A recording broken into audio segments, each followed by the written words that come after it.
தேனி மாவட்டம் போடி அருகே நாம் தமிழர் கட்சி தலைமை ஒருங்கிணைப்பாளர் சீமான் 1000க்கும் மேற்பட்ட மாடுகளுடன் மாடு மேய்க்கும் போராட்டத்தில் ஈடுபடும் நிலையில் மேடையில் அவர் பேசியதை பார்க்கலாம்.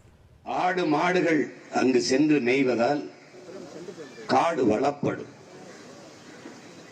அங்கே இதே குரங்கணியில் தீப்பற்றி எரிந்ததே அதுபோல காடு பற்றி எரிவது தடுக்கப்படும்.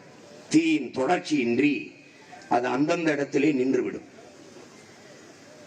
கூகுள் நிறுவனத்தினுடைய தலைமை அலுவலகம் ஒரு தீவிலே அடர்ந்த காட்டு பகுதியில் வைத்திருக்கிறார். அவர் அந்த காடில் தீப்பற்றி எரிந்துவிடக்கூடாது என்பதற்காக 100 மாடுகளை அங்கே விட்டு தினமும் அந்த புற்களை மேய விடுகிறார். ஏன் அவருக்கு அவர் செய்கிறார்? அவருக்கு அறிவு இருக்கிறது, தெரிகிறது, அவர் செய்கிறார். இத்தனை என் பிள்ளைகள் இவ்வளவு கேள்விகளை எழுப்பினார்களே.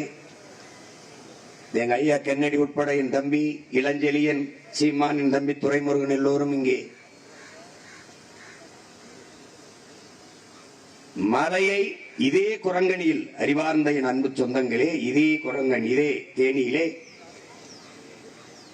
நியூட்ரினோ ஆய்விற்காக மலையை எடுத்து கொடுத்தவர்கள் இவர்கள் தான். இந்தியாவில் எவ்வளவோ மலைகள் இருக்கும்போது என்னுடைய மலைக்கு ஏன் வந்தார்கள்? 50,000 டன் எடையுள்ள வெடிமருந்துகளை வைத்து நாங்கள் மலையை தகர்ப்போம். அதுல கொடுத்து நாம சொல்லல, அந்த ஆய்வுல அவங்க சொல்றாங்க, அவங்களே சொல்றாங்க. 1,00,000 டன் எடையுள்ள தூசை காற்று மண்டலத்திலே கலக்கும். 50,000 டன் வச்சு மலையை தகர்த்தா என்ன ஆகும்?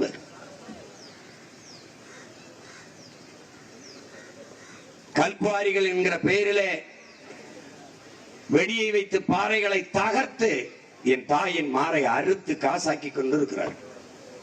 ஆனால் என் ஆடும் மாடும் இந்த ஓரத்தில் போய் இந்த புள்ளை செடியை பூண்டை சாப்பிடுவதில் மலை நாசமாகிவிடும் என்கிறார்கள். இது யாராவது ஏற்கும்படி இருக்குதான்னு பாருங்க.